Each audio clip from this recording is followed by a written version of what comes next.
se retrouve aujourd'hui pour une nouvelle vidéo. On a été voir Astérix et l'Empire du Milieu. La personne qui est derrière la caméra est, on va dire, ma caméraman, on va dire ça comme ça pour aujourd'hui. En tout cas, on a été voir le film ensemble. Suite à toutes les polémiques qu'on a pu entendre, on était encore plus intrigués par voir ce film. Pour plein de choses. Et en même temps, on avait une énorme attente dessus parce que le casting vendait du rêve. Plus, il y avait plein d'influenceurs qui étaient au programme. Plus, des guests, machin, ça allait dans tous les sens.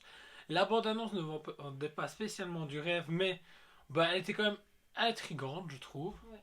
Mais comme tu dis, on y est allé pas que parce qu'il y avait de mauvaises critiques. On y est allé parce que de base, on avait envie d'y aller. Voilà, et en plus de ça, on voulait savoir si effectivement les critiques qui étaient tombées étaient justifiées ou pas du tout. Et au final, en ressortant de ce film-là, on s'est dit que c'était mitigé. En tout cas pour ma part. Moi, j'ai beaucoup aimé. Voilà, elle a beaucoup plus aimé. Pourquoi c'est mitigé? Parce que on sent que Guillaume Canet, qui a réalisé du coup le film et qui fait Astérix dans le film, a voulu mettre tout son cœur et travailler avec des amis et des gens de confiance. Et je pense que c'est là où ça a peut-être été le plus compliqué pour lui, pour mon point de vue. C'est, imaginons demain on vous propose pour je sais pas, 1 million d'euros, vous pouvez réaliser le film que vous voulez avec les personnes que vous voulez. Et forcément, vous avez entouré peut-être de famille, d'amis, d'influenceurs, peut-être pour dire oh j'ai eu tel guest. Au final, le mélange de tout fait pas forcément une bonne potion, un bon film, mais nous donne quelque chose de très bâtard. Surtout qu'en plus de ça, il a été fait avant le Covid, après, et puis la décision que Guillaume Canet soit Astérix, ça s'était fait par le chef de Pathé. C'est Pathé qui lui a dit il cherche après un acteur, et puis au final, tu feras un bon Astérix, donc c'est toi Astérix. Lui s'est trouvé un peu au dépourvu, entre guillemets, à devoir jouer Astérix dans le film. Ouais, c'est un peu dommage. Parce que ça se voit que du coup, il était pas trop fait pour le rôle. On retrouve Gilles Lelouch en Obélix. Alors, lui, personnellement, ça se sent qu'il a voulu arriver à la cheville de Depardieu, personnellement. Maintenant, oui, ce n'est pas Depardieu du tout, on va pas se mentir. Mais je trouve qu'il arrive à toucher quelque chose de différent. Et en même temps, il y a des similitudes.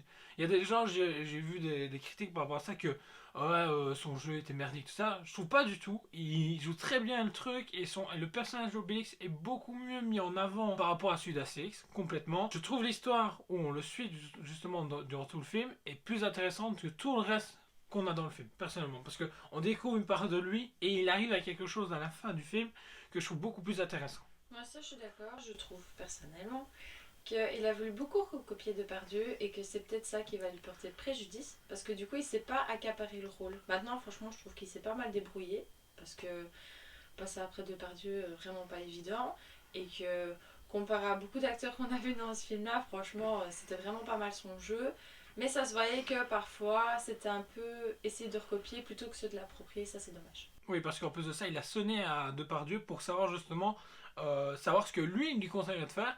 Et clairement, il lui a dit il faut que tu imagines Obélix avec des petites pâquerettes dans les yeux. Donc, c'est clairement ça. À ce niveau-là, je veux dire, Depardieu, je veux dire, il sait clairement de quoi il parle.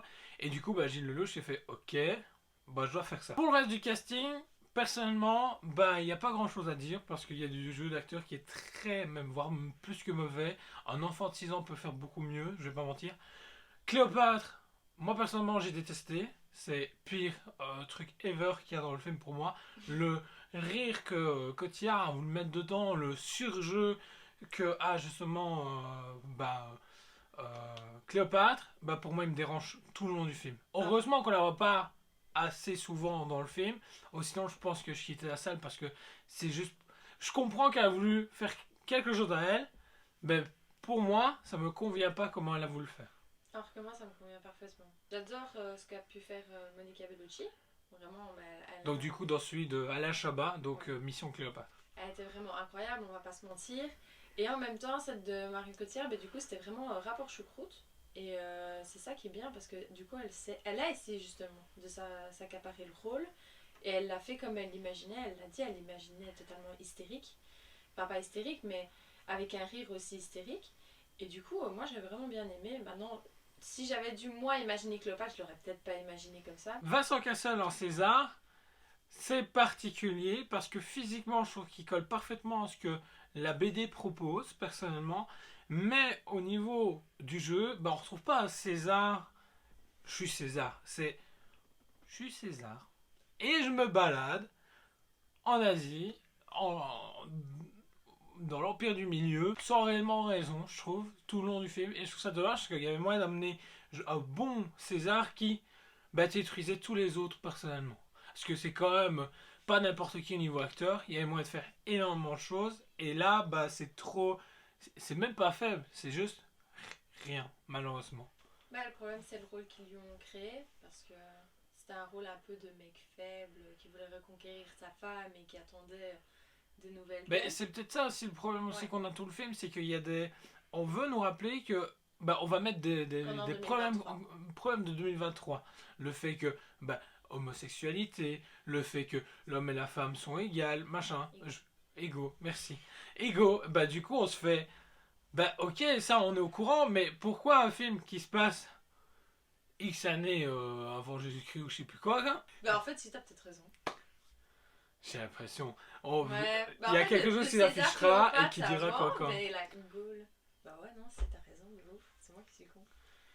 On verra, il y aura la réponse en écran, ça on verra bien. Très 2023 alors que justement c'est censé être à une époque, je comprends mais en fait les valeurs ne sont pas bien amenées. Donc du coup on s'en fout complètement début à la fin. Le truc c'est que la promotion qui a été donnée dessus était déjà gigantesque. Ils ont fait appel à plein d'influenceurs, ils ont été sur tous les plateaux télé. Plus tous les avant-premières avec justement le guest présent et tout. On a eu des très bons films français durant l'année 2022. Personnellement, moi les deux qui me marquent le plus, c'est les deux que j'ai pu faire des interviews, c'est Le Visiteur du Futur et Jumeaux mais pas trop. Que je trouvais tous les deux exceptionnels à plein de niveaux qui méritaient de monter comme ils ont fait. Moi j'ai vraiment bien aimé et pour moi c'est le deuxième meilleur. Voilà, maintenant forcément si tu le compares à Cléopâtre, il n'y a pas de comparaison. Mais en fait il devrait déjà même pas y avoir de comparaison parce qu'encore une fois c'est pas la même chose. C'est pas... Ne comparez pas les différents films, mais regardez-le au moins une fois, juste pour vous faire votre propre avis au lieu de faire l'avis de mauvais journalistes ou de mauvais influenceurs ou de juste mauvaises personnes qui cherchent qu'à détruire tout ce qui est bien dans cet univers. Voilà, je pense que c'est chose à dire. Oui, maintenant juste petit spoiler, oui, fatalement avec tous les guests qu'il y a, faut pas s'attendre à voir chaque personnage 50 minutes. Voilà, non, ils sont vraiment. Voilà, mais... c'est très court, très bref. Mais certains sont bien introduits. Oui. Parce que Falbala, on l'aurait vu tout le long, ça n'aurait eu aucun personnellement, sens. oui, mais du coup, ça crée des personnages où tu as envie d'en savoir plus que ce que tu suivais Astérix lui. Le personnage d'Orelsan. Oui, ça, oui, d'accord. C'est un personnage qui est oui. hyper charismatique, franchement, il faut qu'il devienne pirate dans la vraie vie. Et du coup, il pète off. Oui, mais Falbala, par exemple, on s'en fout un peu. Complètement. Enfin, ses apparitions sont nickel, je veux dire, il n'en aurait pas fallu plus. McFly et Carlito, t'as pas spécialement non plus envie d'en savoir plus. Alors qu'il y a Ragnar le Breton, oui. lui il apparaît 3 secondes, vraiment 3 secondes à l'écran, et c'est dommage parce que il arrive, il détruit le game pour moi, et il repart vite fait, et on se fait, mais elle est où on veut une baston avec lui. José Garcia a un jeu incroyable aussi. Ouais, mais avec son accent, voilà. Oui, voilà, mais tu t'y attends pas, c'est pas... ouais. Voilà, il est très marrant, et il rajoute ce petit côté... marrant à quelque chose qui est pas forcément marrant parce qu'encore une fois César il est très mélancolique. Et justement en parlant de marrant, les gens qui disent que le film est pas marrant c'est complètement faux. Je trouve que maintenant oui, le public est plus difficile, moi je suis un public facile, je rigole à pipi caca personnellement, voilà comme ça c'est dit, mais je ris facilement aux blagues, mais c'est marrant, des fois c'est cliché, tout ce qu'on veut, mais je trouve que c'est quand même comique, il faut pas abuser. Puis même on n'était pas les deux seuls poyos à rire dans le cinéma, voilà. Personnellement je lui me donne la cote de 6,5 sur 10, c'est bien. Oh non, quand même, moi, 7. 7 sur 10. Ouais, il y a des choses qui vont vraiment pas, il y a des choses qui vont vraiment bien. Ça matche quand même bien, ça va. Le mauvais ne prend pas le pas sur le bon. J'espère que vous avez aimé cette vidéo. Voilà, j'avais envie de parler de ce film qui fait tant polémique. Et c'est... J'avais besoin de m'exprimer dessus, j'avais vraiment envie. Du coup, j'espère que vous avez quand même aimé cette vidéo. N'hésitez pas à liker, partager, dire ce que vous pensez dans les commentaires. Activez la petite cloche pour tenir informé des prochaines vidéos. Parce qu'il y a une vidéo qui sort toutes les semaines, le jeudi à 20h. C'est notre rendez-vous du coup hebdomadaire. N'hésitez pas non plus à dire ce que vous avez pensé justement du fait d'avoir une personne d'interaction, mais vous n'avez pas forcément vu parce que la personne ne veut pas se montrer à l'écran. Donc voilà, c'est assez compliqué. Moi, ça me permet justement d'avoir plus de ping-pong et avoir un autre avis. Donc si ça vous plaît, on retentera l'expérience, mais différemment, je pense, parce que j'ai quelques idées en tête pour les prochaines peut-être reviews ciné, on pourrait appeler ça au quoi du ciné ou je sais pas quoi. La prochaine vidéo, je vais mettre un petit truc ici qui va apparaître à l'écran qui donnera un indice sur la prochaine vidéo. Donc voilà. Et on se retrouve du coup la semaine prochaine pour une nouvelle vidéo.